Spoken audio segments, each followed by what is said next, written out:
In 1999, two of the greatest war pictures ever made competed for Best Picture at the Oscars. Both of these incredible films lost to Shakespeare in Love, and between you and me, I never got over it. To this day, I consider these the two finest war films ever made. We are all victims of our generation, and these two films about two different theaters of World War II. Stylistically, one is steadfastly the filmmaker he'd always been, the other trying to reinvent how films were even conceived of. I'm not here to tell you one is better than the other, I'm here to tell you you underestimated both. My God, we ate good in 98. Movies that kind of both shattered whatever fairy tale about war we thought we knew. And it helps that that something is a subject I've devoted some large part of my life to. Let's talk about World War II movies with Mikey. I see what I...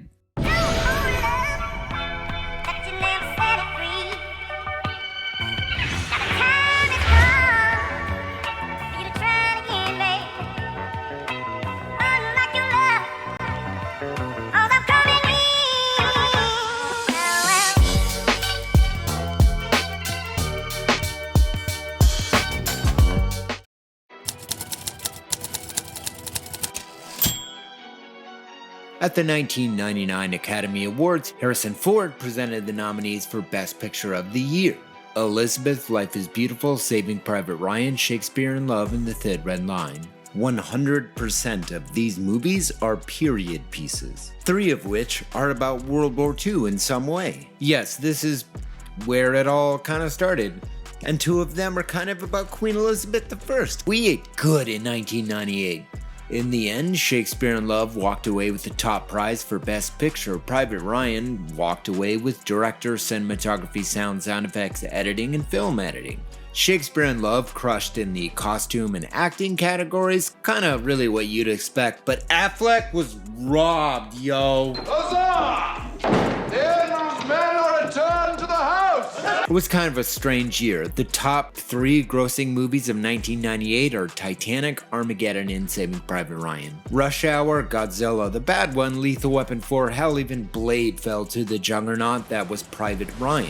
If not for Titanic and Armageddon, it was the action movie of the year, and while we're at it, The Thin Red Line won 0 Oscars that year.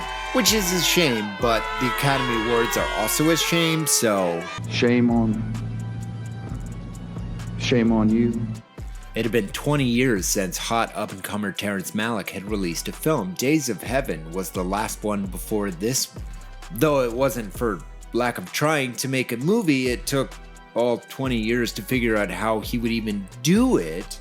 But did you know? And ultimately, what makes the studio even say yes to making The Thin Red Line in the first place is if Terrence Malick can get as many huge actors on screen that will have box office pull as he can.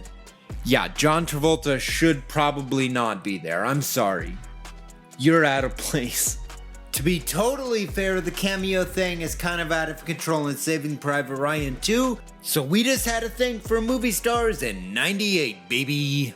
When it really came down to deciding Malick's next film, it came down to an adaptation of the Thin Red Line novel, or, get ready for this, Molière's Tartuffe. I wish that was a joke. Please Google Tartuffe. But also, I'm kind of wildly curious about Malick's Tartuffe.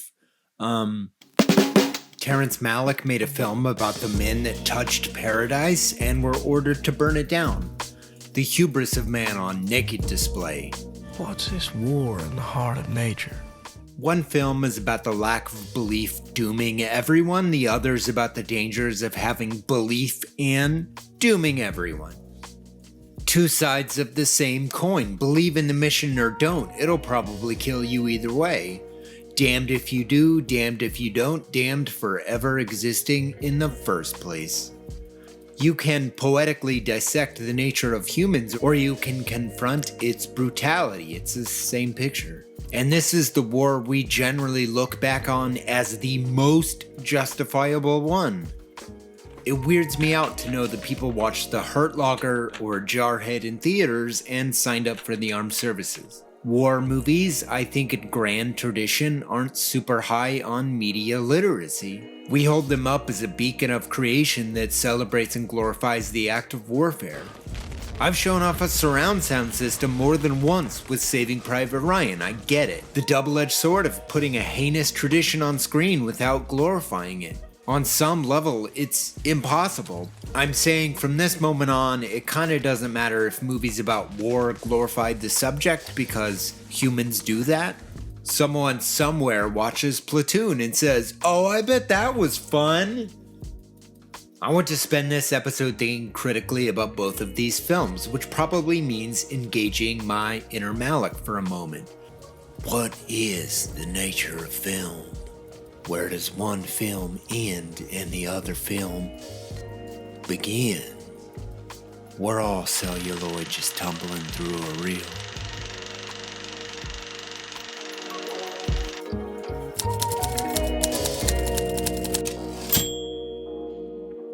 Then it's Tommy this and Tommy that and Tommy how's your soul, but it's Thin Red Line of Heroes when the drums begin to roll. What's this war in the heart of nature?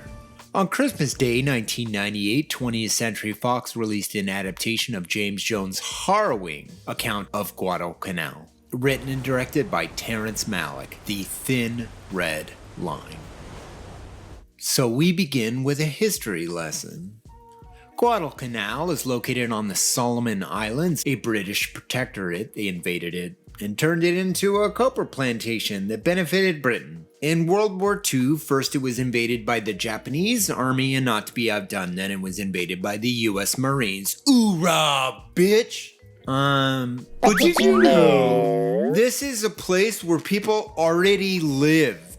World War II creates massive disruption on the islands. There was a huge fight here. One of the film's mainish characters goes AWOL from the fighting a few times to swim and vibe with the locals and shit. This film is the arrival of some of Malick's most endearing trademarks, the whispered VO, the meandering camera, and disembodied character thoughts. What's this war in the heart of nature?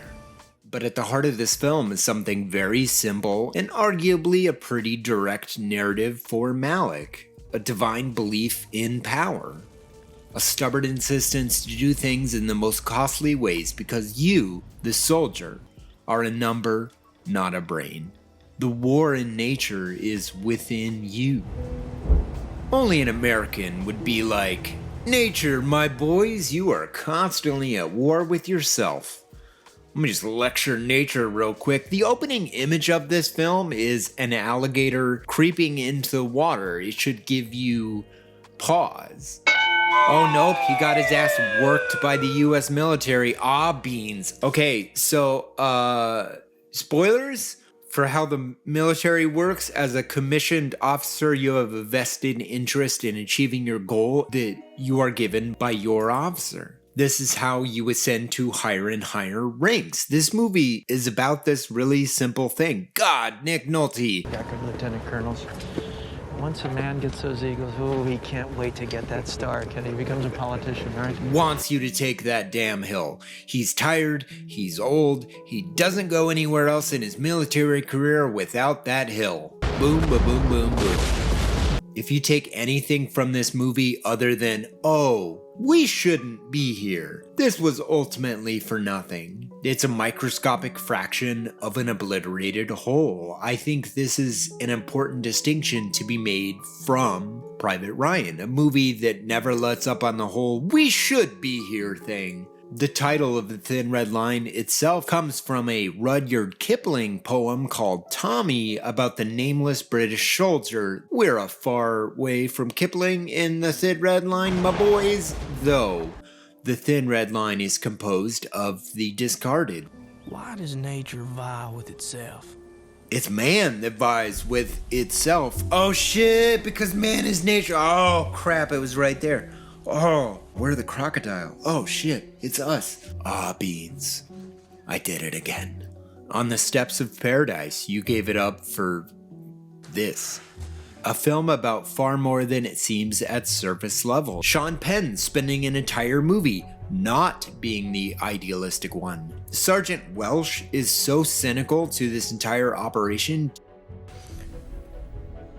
In this world, a man himself is nothing. And there ain't no world but this one. You're wrong there, Top. I've seen another world. There's not some other world out there where everything's gonna be okay. It's just this one. Just this rock. This is happening in 1942. We won't be in France for 2 more years. This is the beleaguered outlook of the characters in this film. The voiceovers, on purpose, begin to blend together over the course of the movie in such a way where your inability to tell exactly who it is with which dreams is kind of the point. They all kind of blend together. They came in expecting a fight and they got it. The gun in your hand is defending someone else's interests. A thing you realize on the side of the hill in a thrice invaded Providence with a gun in your hand. What's this war in the heart of nature? Us. It's us. We're the war at the heart of nature. Spoilers, solve the thin red line on Maine. That crocodile was minding his own damn business. Go to croc jail! The thin red line is an imaginary movable goalpost. It's always just up the next hill until you're successful and that thin red line moves on to the next hill. The thin red line is the horizon. It's all an illusion.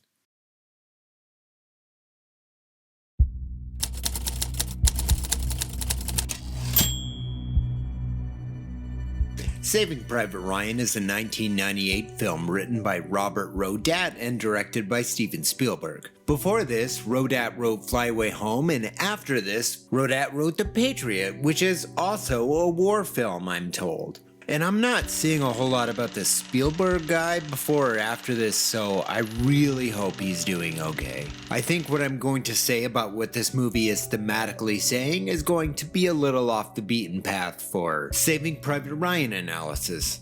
So I'll start with the easy stuff everyone can agree with. The way this movie is shot is... it changed the entire industry in ways both subtle and major. And finding this look wasn't exactly easy. What Janos, the cinematographer, wanted in his mind was that of the documentary war film, chasing subjects, reacting to danger, which on a movie isn't exactly the simplest way to ensure a production, turning it into a documentary. So scenes are painstakingly practiced to shoot as if improvisational, with the camera people becoming somewhat of an actor in the whole stage play, in sort of tandem with setting up production in this way. Janos scratched all the protective modern coating off his sick film lenses and saturated the film as if it were actual film stock from the 1940s. I mean, the results are one of a kind. They're mesmerizing. Everyone that has ever filmed an explosion on actual, film stock was immediately put on blast. No one can compete with this film on a technical level, and the film-going audience saw some of these film techniques employed elsewhere. Looking at you, both Scott brothers. Shutter speed and digital saturation techniques became all the rage, and that never stopped. And why war looks so cool. Wow, definitely don't think about this film on any deeper level. Definitely don't litigate its entire narrative.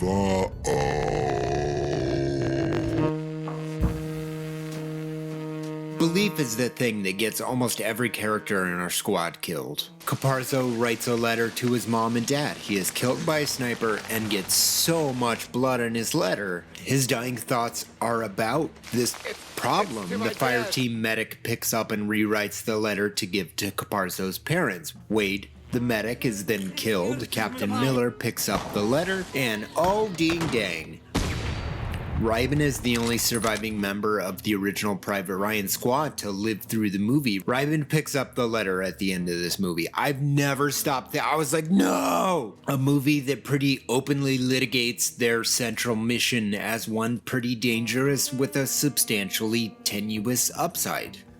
You want to explain the math of this to me? I mean, where's the sense of risking the lives of the 8 of us to save one guy? They don't even know if Private Francis Ryan is alive. And to be fair, they never truly believe in the mission but aren't fully prepared for Private Ryan not to need any saving? So Ryan doesn't even believe in the mission either. Fubar, sir, a movie that litigates propaganda while kind of taking part in it. It's a Spielbergian puzzle box. Allow me to paint a straight line through this movie given the benefit of hindsight. The entirety of the characters that go through our main plot together survive D-Day at Omaha Beach. The movie goes out of its way to show you how the first thing all of these men do is survive an impossible thing that really happened. And it's this really clever moment where the film goes from historical, incredibly accurate recreation of a moment in time to endearing and clever historical fiction. The mission our main character Tom Hanks is tasked with, hard to call it anything else, is propaganda. On just one day, June the 6th, 1944, James Francis Ryan of Peyton, Iowa lost 3 of his brothers. And that is the emotional crux of this movie. It made sense on paper, but as you see it play out, the moral grays become dark and muddled. The US government sends a group of Army Rangers to retrieve a single US paratrooper of the 101st Airborne while simultaneously liberating a country. History lesson, wee! The Sullivan brothers were 5 brothers all killed on the USS Juno at, get ready for this, Guadalcanal. When this really happened, the armed forces started breaking up families and towns from fighting together to prevent town-leveling tragedies. There's a 4th brother, the youngest. He parachuted in with the 101st Airborne night before the invasion. He's somewhere in Normandy, we don't know where. Is he alive? We don't know. Even after the Ryan brothers are fictionally split up and correctly split up by the military, 3 die anyway, and 2 on beaches, Utah and Omaha. There are 5 D-Day invasion beaches. The reason 4 of those 5 beaches weren't the nightmare that was Omaha is really the British and American paratroopers landing the night before, which is kind of the mishmash that our Rangers fight with in the climax of this movie. The remnants of the 101st drops all over the place. Watch the absolutely incredible Band of Brothers for context on why they're all over the place. So this squad is tasked with taking a translator from the pool, given that both of their platoon translators were killed in the beach invasion. And just find Private Ryan, get him home to his mama! Sorry, that joke was too easy. Miller and his squad lose multiple men looking for Ryan, and Ryan learns of his brother's passing on D-Day and says, okay, I'm gonna stay here. Enjoy your newsreels or whatever. This squad is given every reason to hate this dude, and this got down to how they trained for this movie. Steven Spielberg knows what a good performance looks like, and he knows how to get it. The entire squad in this movie went through field training exercises together, and there is one key actor omitted from this: Private Ryan. Damon shows up on set and the actors already subconsciously kind of resent this guy. I mean, Spielberg, no true Scotsman, a fake soldier? That is Machiavellian levels of, here's your best director, Oscar. Thank you. And I think it's pretty hard to describe Saving Private Ryan as anything other than cynical. The translator, Upham, is the only one to walk away at the end, other than Ryben, because anxiety absolutely destroys this man. This dude carried a typewriter and gets into one of the gnarliest, entirely fictional fights right there at the end. This movie wears irony like a mask.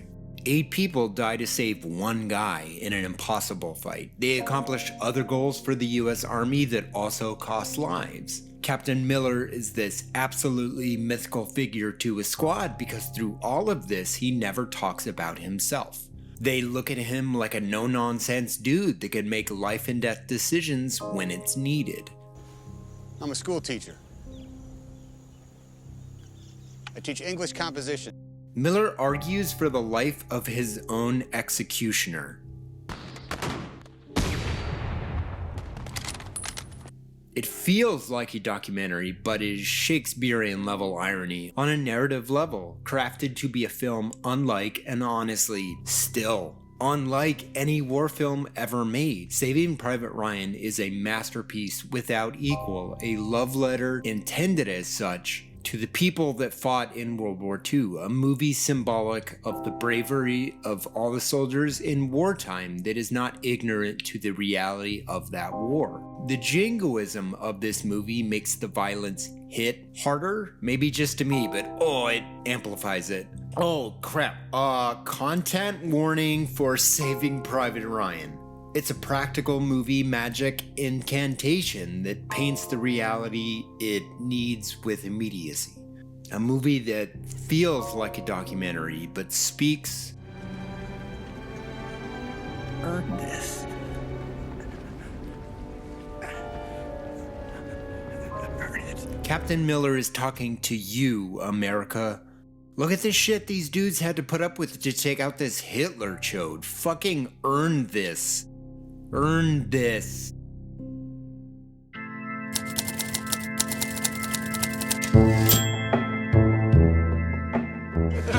What do you know about brotherhood? Get a load of this guy, fish. There's not a reason why, there's but to do and die. What the fuck is that supposed to mean, Corporal, huh? We're all supposed to die, is that it? I'm not really sure there's any way to talk about something of the magnitude of World War II and come away with much nuance in our modern world. Like and subscribe for more hot content about all your favorite 601st Airborne battle spots. We're talking Pflugerville, we're talking Vierville, we're talking St. Mary Glees. It is absolutely impossible to control how an audience will absorb a movie and how that will reflect in culture at wide. Kind of a thing about how art works. Paint a battle, someone somewhere. Oh, I bet that was fun. Here's a weird view of the aftermath of '98. Medal of Honor Allied Assault was a fantasy that a lot of people wanted to experience after seeing Saving Private Ryan. This is just noticing a hole in a marketplace. How do you show war in a medium without glorifying it? You can't. Truffaut or somebody or something said that, but also that's okay. We should have absolutely unflinching recreations of some of history's biggest teachable moments, and also have it be entertaining. Getting people to pay attention is the hard part. There is no way that World War II didn't influence the entirety of how America's brain even worked. Main character syndrome, am I right? This is the Canny Valley. The valley we do understand astutely. The valley where you can make a movie called "This Was Not Fun," and someone will say, "Oh, I bet that was fun." The inspiration for this piece was obviously that pretty wild Academy Awards year and the sort of realization that both The Thin Red Line and Saving Private Ryan are intrinsically connected in ways that, even as a superfan of both movies, I never put together in this way. Saving Private Ryan is an idea permeated from the Sullivan brothers, name dropped in the movie, who were killed right next to Guadalcanal. Right there. They were on their way. These movies are connected. We can both respect the sacrifice and be critical of larger motives within governing forces. Not one bullet! Not one shot! Why? Nothing's talking about our duty as soldiers. Yes, sir. I can stand right up and nothing happens to me! I understand it. Courage.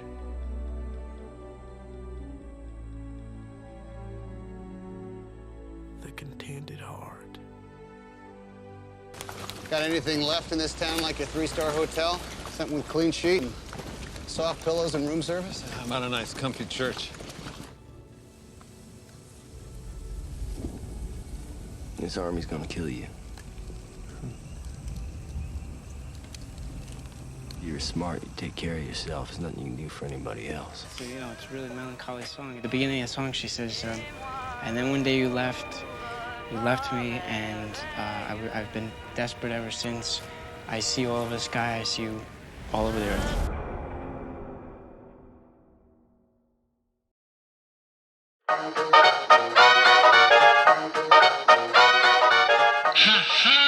New stuff alert! Let's post through it! Thank you genuinely for watching another video. I love making them, even though I, like you, probably don't know where the world is going right now. Hello, welcome to Arcadawabas.Inc. is a lovely little mom and pop store run by Tiki House, aka Tara Eakin and Michael Newman. Am I saying that? Some people say Neumann. They have so many wonderful shirts with sardonic, sometimes ironical, playful things pasted upon them. I find them very impressive, very resilient. They've been through a lot. These two, I love them to death. They also have a Patreon, patreon.com/movieswithmikey. Very exciting. We support them on this show. And of course, you can watch all of their delicious, scrumptious content on the streaming service Nebula. We're all out of time this week on the show, so please check back in next time. I believe Michael, Film Michael, has quite the treat in store.